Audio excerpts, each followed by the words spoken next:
Diabetes, উচ্চ রক্তচাপ বা হার্টের অসুখের বিভিন্ন ওষুধ কিন্তু প্রায় সারা জীবনই খেয়ে যেতে হয় এবং ডাক্তার যদি বলেন কখনো বন্ধ করতে, তাহলে বন্ধ করা যায়। কিন্তু বেশিরভাগ ক্ষেত্রে কিন্তু বন্ধ করা যায় না।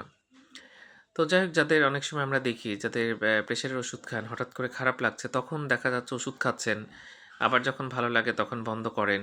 ডায়াবেটিস যখন কন্ট্রোলে চলে আসে তখন বন্ধ করে দেন। ভাবেন যে আমার তো ডায়াবেটিস ভালো হয়ে গেল। হার্টের ব্যথা বা হার্টের কষ্ট যদি কমে আসে বন্ধ করে দেন। তো এই কাজগুলো কিন্তু করবেন না। এখানে একটা বিষয় যে হসপিটালেও কিন্তু যখন হার্ট অ্যাটাকে রোগী ভর্তি হয় বা স্ট্রোকে রোগী ভর্তি হয়, অনেককেই কিন্তু ছুটি দিয়ে দেয়া হয়। ছুটির পরে ডিসচার্জ পেপারে কিন্তু বেশ কিছু ওষুধ লেখা থাকে এবং চলবে লেখা থাকে। তো এই ক্ষেত্রেও দেখি যখন একটু ভালো থাকেন বন্ধ করেন, মাঝে, মাঝে খান, ইচ্ছামতো খান। এই কাজটা করবেন না। আপনি নিয়মিত খাবেন এবং না করলে হঠাৎ করে আবার স্ট্রোক হবে বা আবার হঠাৎ করে হার্ট অ্যাটাক হবে। আর দীর্ঘদিন ডায়াবেটিস আনকন্ট্রোল থাকলে একের পর এক কিন্তু শরীরে ক্ষতি হতেই থাকবে। তাই একটু সচেতনতা দরকার। চলবে বলতে মানে আপনি ডাক্তারের পরামর্শ ছাড়া সেই ওষুধটা বন্ধ করবেন না।